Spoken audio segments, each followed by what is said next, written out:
यहाँ पर incident light जब रेक्टेंगुलर स्लैब से पास करती है।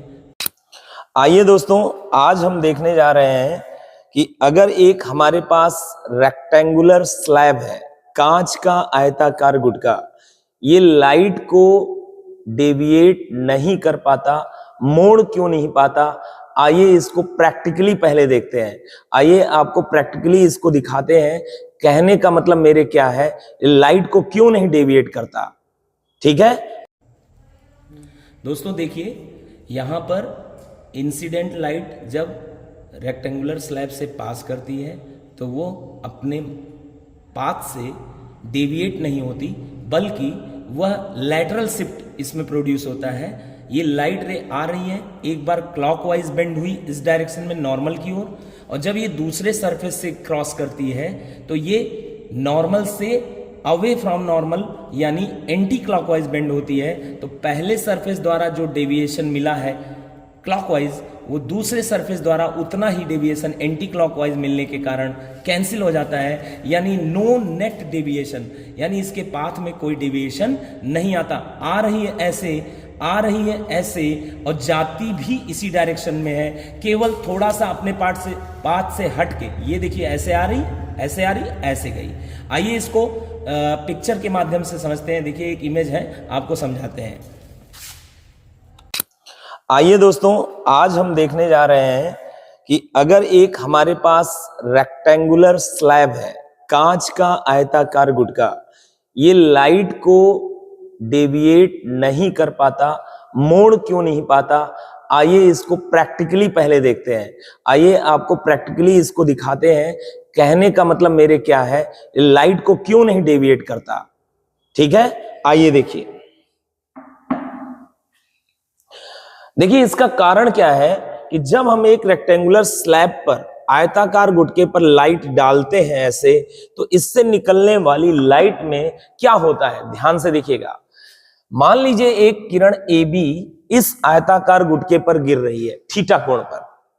ठीक है, आप जानते हैं यहां पर एयर है, यहां पर ग्लास है, और यहां पर फिर से एयर है। एयर की तुलना में, एयर के कंपैरिजन में ग्लास एक डेंस मीडियम है, ये रेयरर मीडियम है। जब लाइट रे रेयरर से डेंसर मीडियम में जाती है तो वो अपने मार्ग से नॉर्मल की ओर मुड़ जाती है। जाना चाहिए सीधे, बट वो अपने मार्ग से, पाथ से नॉर्मल की ओर बेंड कर जाती है।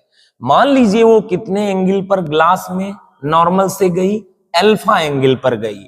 अब आगे का देखिए इसके साथ क्या होगा। पहले ये बताइए आप, जब ये थीटा एंगल पर आ रहा है और नॉर्मल से अल्फा एंगल पर जा रहा है, तो बताइए इसका रास्ता कितना डेविएट हुआ, कितना ये मोड़ा गया। चलिए बताइए, देखिए आ रहा है ऐसे, गया ऐसे, तो कितना यहां डेविएशन हुआ, यहां से यहां तक ये मुड़ गया।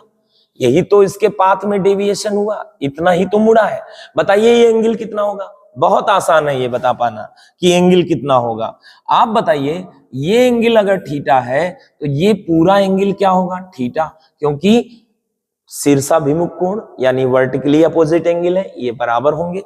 अच्छा ये अल्फा है तो ये एंगल कितना होगा, थीटा माइनस अल्फा।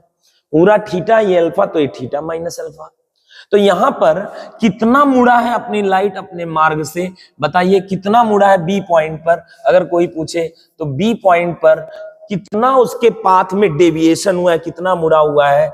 एंगल है थीटा माइनस अल्फा, वो भी कैसा, एंटी क्लॉकवाइज। कैसा, sorry clockwise.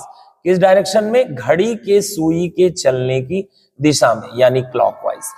Theta minus alpha clockwise deviation हुआ है। अब सुनिए, आगे चलिए।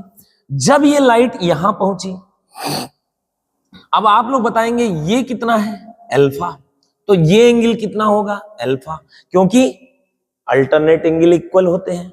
अब आप बताइए, अल्फा एंगल पर एंट्री कर रही है लाइट, कितने एंगल पर, अल्फा एंगल पर।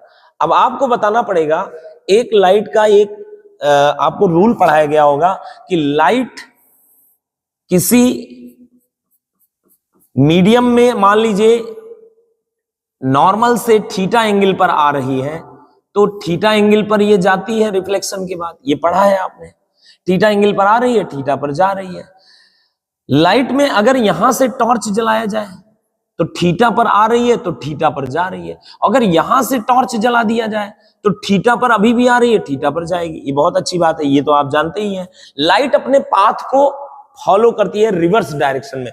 रिवर्सिबिलिटी का रूल होता है लाइट के पास, उसको फॉलो करती है। एक रूल ये आपने देखा, ठीक है, बहुत अच्छी बात। अगर मैं यहां पे और एक चीज आपको दिखाऊं, जैसे मान लीजिए ये ग्लास स्लैब है और इसमें अगर आपने क्या किया है, नॉर्मल से कितने एंगल पर लाइट को डाला है, थीटा एंगल पर, और मान लीजिए इसमें ये जो गई है नॉर्मल से अल्फा एंगल पर, ठीक है, ग्लास के अंदर थीटा एंगल पर डाले आपने यहां पर एयर में, और ग्लास में कितने एंगल पर गई है, अल्फा एंगल पर। तो ये बताइए अगर यहां से टॉर्च ग्लास के अंदर डाल दिया जाए, अल्फा एंगल पर डाल दिया सेम इसी डायरेक्शन में, तो क्या ये एयर में इसी एंगल पर जाएगी? जी हाँ, बिल्कुल। लाइट रिवर्सिबिलिटी रूल को फॉलो करती है। अब आइए यहां पर, आप बताइए लाइट यहां पर कितने एंगल पर एयर में डाला गया है, थीटा पर। ग्लास में कितने पे गया, नॉर्मल से अल्फा पर। नॉर्मल से कितने पर गया, अल्फा पर। यानी याद रखिए, एयर में अगर थीटा है तो ग्लास में अल्फा है। एयर में थीटा पर डालोगे, ग्लास में अल्फा पर निकलेगा। यानी एयर ग्लास में अगर अल्फा पर डाल दोगे तो एयर में कितने पर निकलेगा, थीटा पर। वही यहां हो रहा है, ग्लास में एयर पर नॉर्मल से डाल रहे हो तो एयर में कितने पर निकलेगा, एयर में कितने पर निकलेगा, थीटा पर निकलेगा। ठीक है, और एक चीज, जाना चाहिए सीधा, बट वो सीधा नहीं जा पाएगा। डेंसर से रेयरर में जा रहा है तो नॉर्मल से हट कर जाएगा, यानी इस डायरेक्शन में जाएगा। ठीक है, नॉर्मल से दूर हटके जाएगा, ऐसे नहीं जाएगा, इतना दूर हटके। अब मुझे जानने की ये इच्छा है, ये कितना अपने रास्ते से मुड़ गया। ये अल्फा है तो ये थीटा। आप पता लगा सकते हैं ये कितना मुड़ गया अपने रास्ते से। जाना चाहिए ऐसे, बट गया है ऐसे, कितना मुड़ गया, ये अपने रास्ते से इतना मुड़ गया, इतना मुड़ गया। ये मुझे जानना है, कैसे निकालेंगे? अच्छा ये बताओ, ये एंगल अल्फा है तो ये, और ये शीर्षाभिमुख कोण है, ये कितना हो जाएगा, अल्फा। तो ये एंगल कितना हो जाएगा, बोलो। बहुत आसान है, ये टोटल थीटा है, ये अल्फा है, तो ये एंगल क्या हो गया, थीटा माइनस अल्फा। अब ये आप साफ साफ बताइएगा, अच्छे से बताइए, यहां पर उसके मार्ग में कितना डेविएशन हुआ है, टोटल डेविएशन, कुल विचलन। ऐसे आ रहा था बट ऐसे गया नहीं, कितना मोड़ दिया गया, एंटी क्लॉकवाइज मोड़ा गया। कितना मोड़ दिया गया, एंटी क्लॉकवाइज। कितने एंगल से, थीटा माइनस अल्फा से। तो बताओ सी पॉइंट पर कितना एंगल अपने मार्ग से मोड़ दिया गया, सेम जो ऊपर मोड़ा गया है वही नीचे भी, बट एक जगह क्लॉकवाइज, एक जगह एंटी क्लॉकवाइज। अब आपको स्पष्ट हो गया है कि लाइट के मार्ग में टोटल कितना मुड़ाव आया है। यहां पर कितना मुड़ाव आया है, theta minus alpha, but clockwise. यहां पर कितना मुड़ाव आया है, theta minus alpha, anti clockwise. अब ठीक वही बात हो गई। मान लीजिए मेरा सर ऐसे है, मैं 30 डिग्री क्लॉकवाइज रोटेट करूं और फिर 30 डिग्री एंटी क्लॉकवाइज, तो मेरे मार्ग में कोई डेविएशन हुआ ही नहीं, मैं उसी डायरेक्शन में जा रहा हूंगा। तो लाइट जो आ रही है वो उसी डायरेक्शन में जाती हुई पाई जाती है, बस थोड़ा सा क्या चेंज आएगा, उसके मार्ग में लैटरल शिफ्ट आ जाएगा। इसे हम कहते हैं लैटरल शिफ्ट। आने वाली मार्ग से जाने वाली मार्ग के बीच में जो परपेंडिकुलर डिस्टेंस है, उस डिस्टेंस को कहते हैं पार्श्व विस्थापन। क्या, पार्श्व विस्थापन, यानी लैटरल शिफ्ट।